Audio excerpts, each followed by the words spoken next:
Welcome to our Beyond 20 campaign, a celebration of One Joshua Group's 20 years of service excellence. This is a One Joshua Group production, providing access to information and experts to help improve quality of life and health outcomes.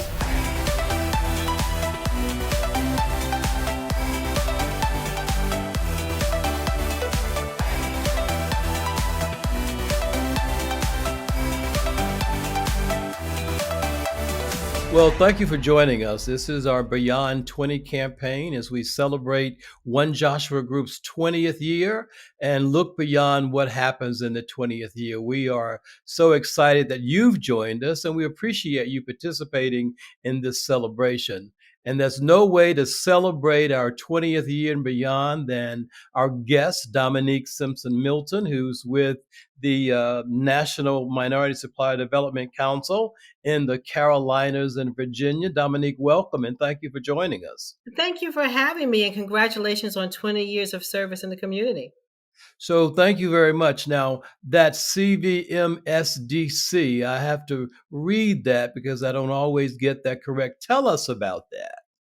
So that stands for the Carolinas, Virginia Minority Supplier Development Council. We're one of 23 affiliates across the country, an affiliate of the National Minority Supplier Development Council. And our sole purpose, Kermit, is to make sure that we provide opportunities for minority business enterprises such as yourself to help close the wealth gap. So making sure that doors are open in major corporations, educational institutions, government agencies, doors of opportunity for contracts to be had. Great, great. We thank you for that. And we're an affiliate of the Carolinas, Virginia Council. And also, I have to mention, give a shout out to our home affiliate, the Georgia Minority Supplier Development Council. So, hooray for them as well and our colleagues there and around the nation. So, Dominic, this is Black Business Month, Yes. August. So, tell us about the impact of Black business and its contributions to the economy. Yeah, and what we like to focus on, Carmen, is the economic impact of Black businesses, minority businesses on the economy. There's more than 3 million minority owned businesses in this country. We have about 16,000 of them in our organization. But the economic impact is really where we need to focus. There's a $401 billion economic impact with just the members that we have. I'm not counting all 3 million, right? Just the members that we have is a $401 billion GDC impact.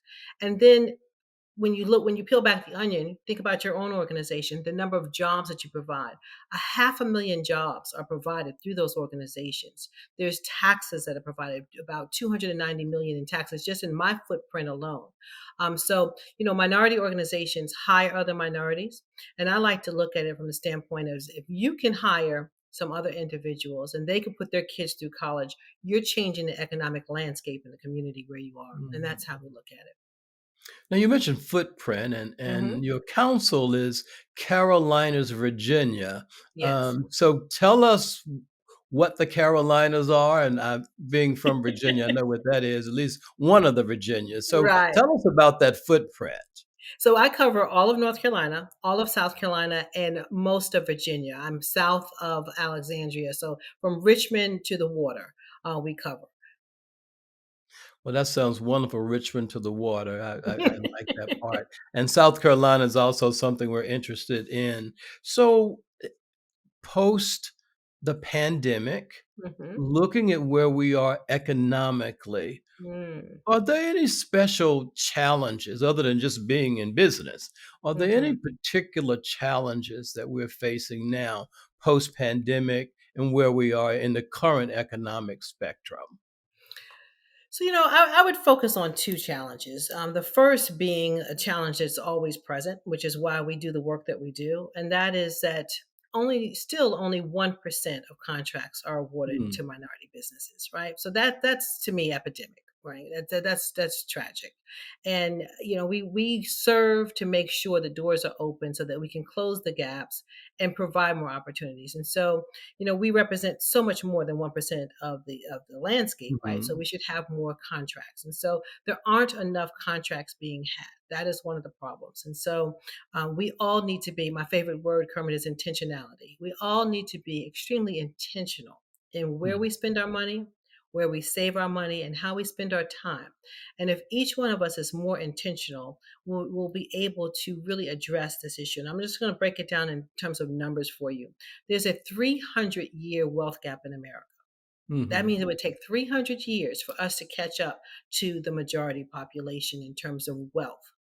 But if every corporation and if every MBE were to spend just 1% more with an MBE in terms of contracts, we could close that wealth gap in 15 years. But that takes some extreme intentionality. For every dollar that is spent with a minority business enterprise, $1.72 is returned to the economy. All right. So that just frames up the true economic impact and the importance of the work that we do. But contracts are still the major issue. We need more contract opportunities. Now, the second issue is that we're facing some legislation right now that we have never seen before. Right, for 50 years we've had affirmative action, and that's being reversed, and so that is a threat. And we need to be mindful of that. If you talk to some young people, Kermit, they don't even know what affirmative action is, right? And it's Mm. pretty scary, right? So being mindful, being aware that affirmative action is at risk right now, and what are we going to do about it? How are we going to handle it as in our own collective? And how do we need to fight in the government to make sure that we have the rights that we need to have? So this next question, and thank you very much for that. This next question is two part. Um, with regard to suppliers, are some Mhm. industries more heavily weighted among suppliers, minority suppliers than others? I would say yes. The automotive industry has done a great job, right? If you Mhm. look at the automotive industry, there was an initiative at General Motors at one time to create more billion-dollar companies, right? And so they reduced the number of suppliers they had, tried to focus on fewer suppliers, and increasing the spend with them to make them billion-dollar companies. So I think the automotive industry overall has done a tremendous job of trying to increase minority spend. So then, Dominique, where are the opportunities in some of those other industries that you would encourage entrepreneurship? So I'm glad you asked that question. The things that I always say to entrepreneurs is that you need to be involved at the innovation, the R&D stage, Mm. right? If you get involved at the very beginning, build alliances and help create new solutions that are going to be transformative for companies, then you embed yourself into the supply chain and you become vital to that organization. A good example is I have an organization, it's called Brightmar Farms, and they are producing hemp for the automotive industry and for industrial use, right? And so embedding themselves in the supply chain and providing a new material that can be utilized to reduce costs, increase durability, and increase the environmental friendliness of the end product is critical. And so we need to be thinking more along those lines of how do we inject our companies? How do we pivot to make sure that we understand the needs of these corporations so that we Mhm. can be involved at the innovative stage? So, around innovation and entrepreneurs, are we seeing an increase in small and minority businesses? Yes, we saw an extreme increase. We had 1,000 minority businesses sign up with us last year. During the pandemic, a lot of people said, "Okay, I've got to leave my job. I have to figure out how to Mm. make this thing work." Right. So we have seen an extreme increase in minority businesses and an increase in folks reaching out for help to get started with their companies. And so that's a good thing, right? But we still have that problem where we need contracts. So, I was talking to some of my colleagues recently, and they had shared with me they have three children. Hmm. And so, as they said, they spent all this money to send their kids to school. And they decided, well, what I learned in going to college was these things were missing. So they saw the need, and they created business enterprises around that need. A little different than how you and I grew up. We probably Hmm. uh, were not trained to be so innovative. So Right. we looked at those kind of things. Testing the market is something that we are learning because we've gotten to the place that we understand that. What kind of resources does a minority supplier council like yours provide for people who are interested in starting business? I'm glad you asked because we are the largest certifying agency of ethnic minority businesses in the country. But I always tell businesses once you get certified, I don't really want to hear about it. You put it in your back pocket like an FDA stamp of approval. You don't want to call up a corporation like a BMW and say, "Hey, I just got certified. I'm looking for business. I'm a minority." They don't want to hear that. They want to hear what value you bring to the table. They want to understand how you're going to save them money. So, what I do is I hang our hat on the developmental piece. Like a car needs a tune up permit, we always need to be tuning up our business. It doesn't matter if you're at the startup stage, if you're at the $5 million, 10 million, or even $1 billion, you still need to take time to work on your business versus in your business. A lot of most of our minority business owners, or all small business owners, they spend time just they're on a treadmill, right? And they're working in their business and they're struggling. They don't know how to take time away to really think about strategically what is the next step, right? What's happening in the industry that I need to be aware of. So what we do is we provide scholarships for our MBEs to attend developmental programs. We have 4 specific programs designed for various levels of where you are in terms of revenue to really help you to hone in on your business, look at your strategic plan, and grow your business. And so that's very important. And then we help connect you. We have connecting events like the BOC that we just engaged in, where we bring together 350, 400 people, allow you to do matchmaking. You could do all this on your own, but how long would it take you to make all those individual Mm. appointments, right? So we bring everybody together in connecting events to help facilitate the process. And then we advocate for you on a national, regional, and local level to make sure that laws are passed and that we're fighting for things like affirmative action to make sure that things are fair for our minority businesses. So those are the 4 pillars of our work: certification, development, connection, and advocacy. So that sounds really important for us to know.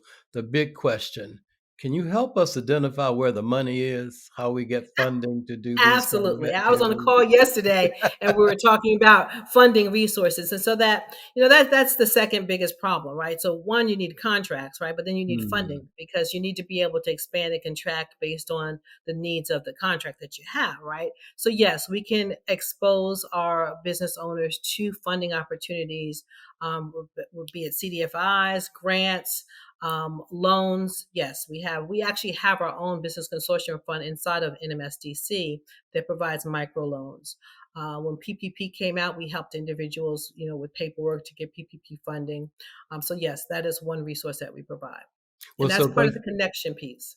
yeah, so thank you so very much for that. So, last question here: Mhm. what is the takeaway that you would recommend for those people who will be viewing this podcast? And what is it you'd want our viewers to know? So I the one thing that I learned, because I used to want to be Martha and Oprah all rolled into one. And I was trying to figure out why I couldn't have the cookies baked and be this high powered, executive all at the same time. And I realized, Kermit, that they have help. Right. That's how they Mhm. get it done, from the makeup to the clothes to somebody's doing something for in every aspect of their life. And I realized at that point that our arms are only so wide, right? We can do this much.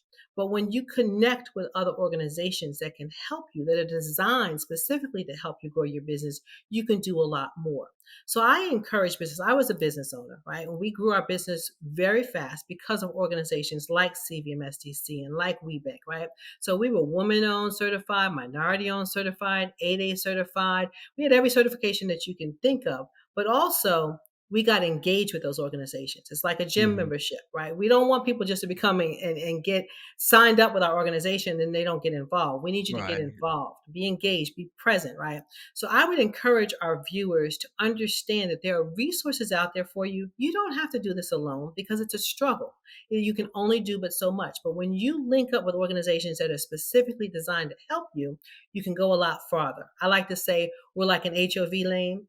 We help get you there faster, right? Put your car on that HOV lane. You have to drive your own car, put your own gas in, but we help get you there faster.